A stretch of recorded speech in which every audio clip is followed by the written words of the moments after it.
हमारे सभी मित्रों को राम राम। तो साथियों, कई लोग कहते हैं कि भगवान हमारे साथ अन्याय करता है, लेकिन सच यह है कि भगवान किसी के भी साथ अन्याय नहीं करता है।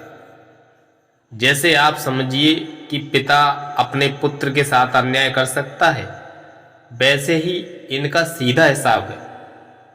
तो व्यक्ति सोचता है कि हम गरीब हैं, वो अमीर हैं। ऐसा क्यों होता है? हमारे लिए गरीब परिवार में जन्म मिला है, उन्हें अमीर में मिला है। तो साथियों, जो ये कर्म का हिसाब होता है, तो आज की कथा में हम संत कबीर दास के द्वारा समझने का प्रयास करेंगे कि कर्म का हिसाब इंसान के जन्म और जीवन को ही तय करता है। कोई व्यक्ति सोचता है कि भाई देखो, उनका बच्चा सोने की चम्मच लेकर के पैदा हुआ है और कोई किसी के झोंपड़ी में भूखे तड़प में पैदा हुआ है। कोई जन्म से ही राजा जैसा सुख पाता है और कोई गरीबी में ही जीता रह जाता है। आखिर इसका फर्क का क्या कारण है? तो साथियों, आइए कथा के माध्यम से समझने का प्रयास करते हैं। दोस्तों, एक बार एक व्यक्ति कबीरदास के पास आया और बोला कि गुरुजी, भगवान अन्याय क्यों करता है हमारे साथ? कोई जन्म से ही अमीर घर में पैदा हो जाता है और कोई भूख गरीबी में, कोई सोने चांदी में खेलता रहता है और कोई दो वक्त की रोटी के लिए तरसता रहता है। आखिर ऐसा क्या किया है हमने कि हमारे हिसाब में ऐसा मिला है? तो कबीर ने गहरी दृष्टि से युवक को देख करके कहा और बोले, बेटा, भगवान किसी के साथ अन्याय नहीं करते हैं। यह सब कर्म का हिसाब होता है। हर जन्म के अच्छे बुरे कर्म अगले जन्म का बीज बनते हैं। जैसे खेत में जो बीज बोएंगे वैसा ही फल उगेगा, और कर्म ही इंसान को अमीरी गरीबी, सुख दुख और नीच ऊंच में बांटता है। कबीर ने उस व्यक्ति के लिए एक और कथा सुनाई। उन्होंने कहा कि एक नगर में दो मित्र रहते थे। एक का नाम था हरिदास, जो बहुत दयालु और ईमानदार था, और दूसरे व्यक्ति का नाम था मोहन, जो बहुत लालची और छल करने वाला व्यक्ति था। तो हरिदास कम लाभ लेकर भी गरीबों की मदद करता रहता, दान करता, सबके साथ प्रेम से रहता था। और मोहन केवल अपने लाभ के पीछे दौड़ता और गरीबों को ठगता और दूसरों का हक छीन लेता था।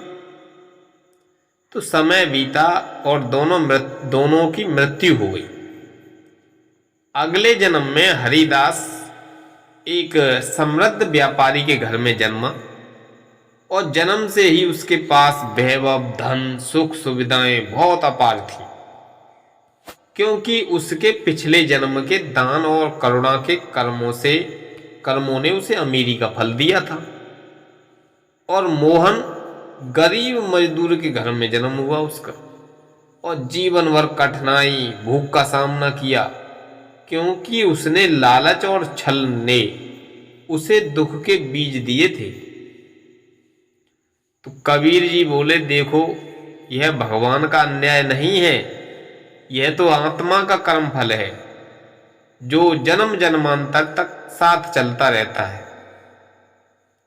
तो कबीर ने एक दोहा सुनाया और कहा, बेटा देख, जैसा बीज बोए कर तैसा फल कर होए, और ज्यों कर या तैसा भरिया, कुछ देना कर कोई।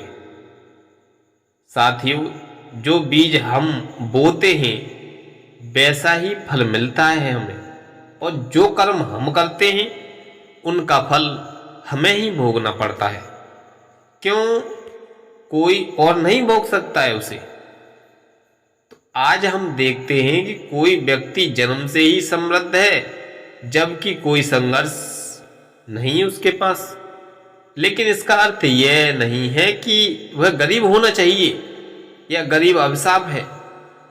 गरीब का जीवन भी एक अवसर है, पुण्य करने का कर्म है, ईमानदारी से जीने का और भक्ति में मन लगाने का कर्म है उसका।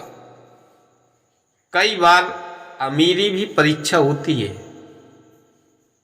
जिसके पास धन है मगर वह दान ना करे, दूसरों की मदद ना करे और अहंकार में डूब जाए, तो उसका भविष्य जन्म कठिन हो सकता है।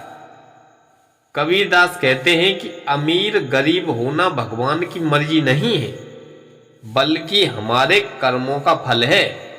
लेकिन हर पल हमारे पास नया कर्म करने का अवसर है। आज अगर हम भलाई करेंगे तो आने वाला कल सुधर जाएगा। कबीर जी के पास एक महिला आई और उसने रोते हुए कहा, गुरुजी, मेरे पति बहुत गरीब हैं। हम दिन भर मेहनत करते हैं, फिर भी 2 वक्त की रोटी मुश्किल से जुटती है। क्या यह हमारे पिछले जन्म का फल है? तो कबीर जी ने कहा कि हाँ बेटी, यह पिछले कर्मों का फल है, लेकिन याद रखो यह सब बदल भी सकता है। अगर तुम नाम स्मरण करोगी और सच्चाई और करुणा से जीवन जियोगी तो भविष्य आपका सुधर जाएगा। कर्म का हिसाब किताब हमेशा चलता रहता है, लेकिन नया कर्म पुराने को भी मिटा सकता है। महिला को आश्वासन मिला और उसने भक्ति का मार्ग अपनाया। धीरे धीरे उसका जीवन सुखी होने लगा। कबीरदास कहते हैं कि कर्म बिना कोई नहीं बचा, चाहे राजा हो या रंग, और सबको अपने कर्मों का हिसाब देना ही पड़ता है। इसीलिए अमीरी गरीबी को ईश्वर का अन्याय न समझें, यह केवल हमारे कर्मों का फल है। आज अगर हम सच्चाई, दया और भक्ति का बीज बोएंगे तो आने वाला जन्म भी अमीरी और सुख का होगा। तो साथियों, यह थी कबीर की ज्ञानवर्धक कथा, जो हमें सिखाती है कि अमीर और गरीब होना ईश्वर का खेल नहीं है, बल्कि हमारे कर्मों का लेखा जोखा है।